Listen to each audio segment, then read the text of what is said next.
Ceasefire talks aimed at ending the war between Israel and Hamas in Gaza are continuing in the Middle East. The US Secretary of State, Antony Blinken, arrived in Egypt earlier on Tuesday, where he met with the Egyptian President Abdel-Fattah al-Sisi. Blinken says Israel has accepted a bridging proposal. Hamas, the militant group that committed the October the 7th terror attacks, says the latest version of the proposal goes against what they were offered in early July. Karim El-Gawhari is a journalist, joining us now from Cairo for more on this story. Karim, Hamas saying there the current proposal on the table goes against earlier agreements made. Can you tell us more?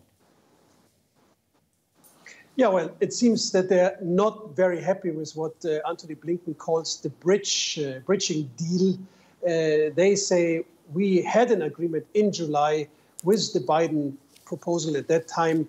And in this agreement, there was an agreement that there was two phases of exchanging Israeli hostages and Palestinian prisoners. First, in a 6 weeks period of a ceasefire that then is extending to a permanent ceasefire. Now, they say in this bridging proposal, there is new demands by Netanyahu packaged with Antony Blinken and bringing this proposal. The main points Hamas is unhappy with is that there seems to be no more guarantee for a permanent ceasefire in this package. This is to be negotiated in a later time.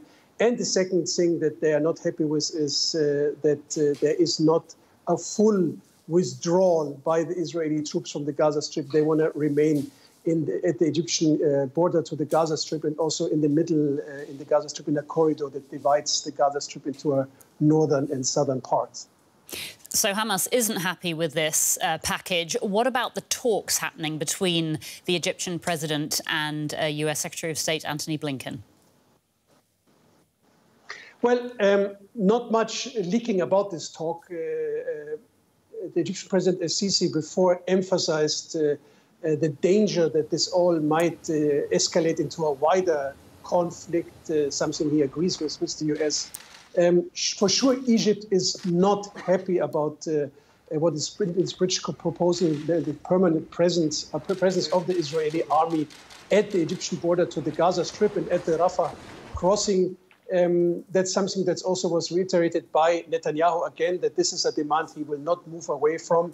These Egyptian security sources are saying that there might be a readiness by the Hamas and the Egyptian side maybe for international presence at this border, but also that limited to 6 months. But as I said, there's really not much known about the details of these negotiations. OK, so where does all of this leave the prospects for peace right now? Well, I mean, for sure, we have very, very difficult negotiations ahead of us. Hamas is, I don't think, going to accept that there is not a full withdrawal of the Israeli army and that there's not some kind of guarantee for a permanent ceasefire. And as you heard yesterday, US President Joe Biden in the Democratic Convention, he promised that he will deliver on a ceasefire in the Gaza Strip and the exchange of hostages and prisoners. But of course, for that, he needs two sides, not only Israel, but also Hamas. And Hamas right now is not very happy. Karim El-Gawhari, journalist in Cairo. Karim, thank you so much for your insights. You're welcome.